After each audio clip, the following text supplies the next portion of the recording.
Hi everybody, I'm here to report on yesterday's great 8-0 win against Queen's Park at Ibrox in the Scottish Cup. And the score says it all. It was an easy victory. I can't remember the last time, for instance, we were 5-0 up at Ibrox against anybody, even when we were in the lowest division. We couldn't manage a 5-0 total, never mind 5-0 at half time. So that certainly had everybody in a happy mood at the interval. And we should have scored more than 8. I was looking for 10. I was looking for a real humiliation of Queen's Park after what they did to us last season. I say it was only Queen's Park, but it was only Queen's Park last season as well when they knocked us out the cup at Ibrox. So it was sweet revenge yesterday. As I say, I was hoping for 10. Disappointed, in inverted commas, that it was only 8, but 8 will do. We humiliated them. That's revenge enough. 7 changes from the team that started against Kilmarnock. Some surprises in there, I suppose. Sterling in central defence, for instance. And I can say not one of the starting 11 played poorly. They were all decent, if not even better than that, obviously. The subs were the disappointment. When the subs came on, the energy went down. Well, I suppose in the second half, the energy had gone down anyhow, the intensity, because, 5-0 up, 6-0 early into the second half. So I can't really blame the subs totally, but they did nothing. I mean, the lesser spotted Matondo came on and he ran about. He didn't have a shot at goal. We didn't have a meaningful pass. Total waste of space. Wish we could have got rid of him. The money he's apparently on every week. But we'll have to just wait till the summer and say bye-bye to him. He can fly off. Aaron Asgard, he came on, did nothing as well. He slows everything down, so that was a waste of time. And again, empty shirt by Rami, did practically nothing either. Another one we wanted rid of in January. We wanted rid of him in the summer. So I think we're going to have to do a Matondo with him as well and just see him out of his contract eventually. So anyhow, starting 11 played well. Subs not so much. Some good goals, a couple of blunders from the goalkeeper. But a really enjoyable experience. A lot of young kids there who are never normally there at games like this. Apparently 37,000, so that's a good crowd for a game like that on a Sunday at, what was it, 4:30 kickoff. So all round everybody happy. I'll try and remember the goals. It's not often I have 8 to remember, but I'll try and remember them. First one, header from Naderi. And it is Naderi, not Nadiri. I speak German. So Naderi, 6-yard line, nobody near him. He didn't even have to jump. In fact, he had to kind of duck down to head it into the net to place his header.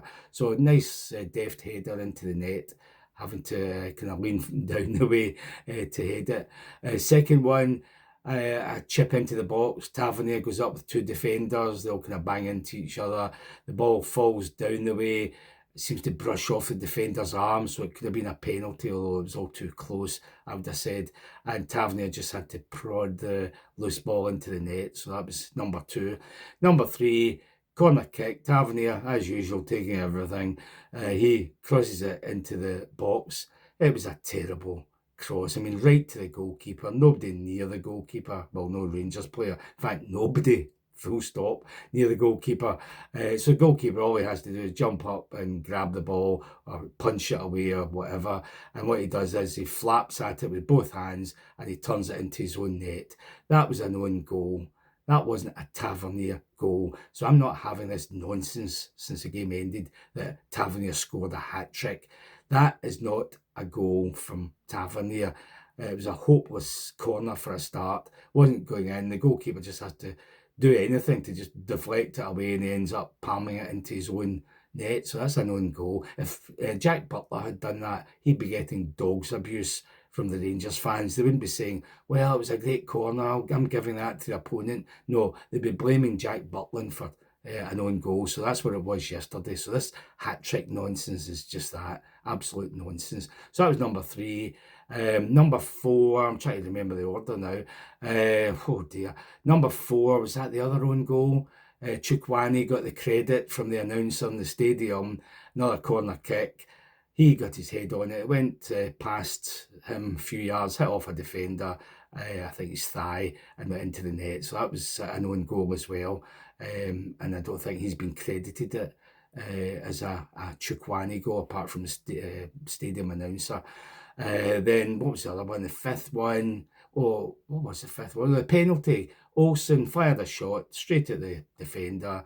I didn't think his arms, when I saw it on TV later, I didn't think his arms were outside his body outline. I wouldn't have been happy if it had been given against us, but it did hit his arm.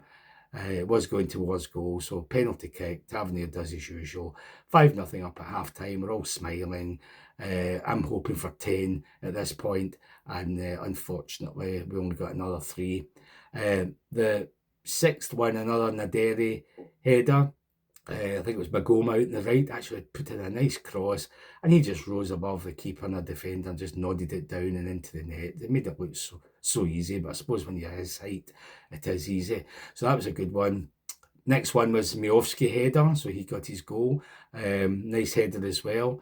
And the final one, right on 90 minutes, I think it was a nice move, ending in the box with a nice 1-2 between, I think it was Asgard and Chukwani, and he got on the end of it, and as he was sort of slipping, straining to get to the ball, he kind of slid in and slipped it into the net. So a good finish from him. A lot of determination shown there, even when it was 7-0 at the time. So that finished the scoring 8-0. So very good win, plenty of goals. We don't see that often at Ibrox, especially this season. So everybody went away happy. Couldn't even moan at the referee. He was pretty anonymous. That's how they should be. No contentious decisions. And for those of you who are praising Tavernier, oh, give him another year's contract. What a player. Told you he was a great captain, etc., etc. He scored with a penalty, a tap in from about 6 yards out. And then it was an own goal. He's getting credit for a hat-trick. How many people noticed, I think when it was 2-0 at the time, how many people noticed a breakaway from Queen's Park where he should have tackled the guy just inside our half and he missed his tackle, resulting in the guy passing it on, I think, and then 2 of them running up the left wing. Tavernier struggles to get back. He manages to get back into the box, but the guy just beats him anyhow, leaves him standing, passes it into the box, guy puts it in the net. Thankfully, the guy was yards offside. I mean, yards. I mean, even at the time, you could see he was offside. He didn't need VAR for that one. I've a long time since I've seen anybody so far offside with nobody near him. So that was never going to count. But imagine that was a good team. A good player would have stayed onside and that would have been a goal thanks to Tavernier. And only him. You can't blame anybody else. He missed the tackle inside our own half. Then he missed the tackle in the box. The guy got by him, put it across the face of the goal, and there was a guy offside putting it in the net. So remember that when you're telling everybody, oh, Tav should get another year's contract. He will cost us big time when we play against good players. It's one thing being okay against Queen's Park, but just don't give him another contract and stop this. What a wonderful player he is. He's not. The rest of the game is passing as the usual, passing it to nobody, 5 yards passes back the way, overhit crosses. I don't think he fed the winger once down the wing. I mean, if he passed it to Olsen, it was with his back to the defender, and Tavernier just passes it 5 yards and immediately gets it back. So that's not the kind of right back we need. We need a guy that's going to pass it up the wing for the winger to run onto, or at least put in decent crosses for somebody like Naderi now to get on the end of. So forget all the hype about Tav. That's all it is, hype. Although having said that, I'll be pleased if he can avoid any mistakes in the next, 4 games. We've got Motherwell away, that's a tough one. Hearts at home, Livy away, it's the surface you worry about there. Celtic at home in the league, and Celtic at home in the cup now. What a chance to ruin their season, knock them out of the cup. Nobody left really to beat in the semi-finals of the cup if we manage that. Beat them in the league, and at the worst we'll be top equal. So come on, Rangers, just do it. These new guys are looking good. So let's get our act together, get the right team on the park, use the right subs at the right time, avoid mistakes, and let's win the next, 4 or 5 games. And who knows, it could be a brilliant season after all. AR after Russell.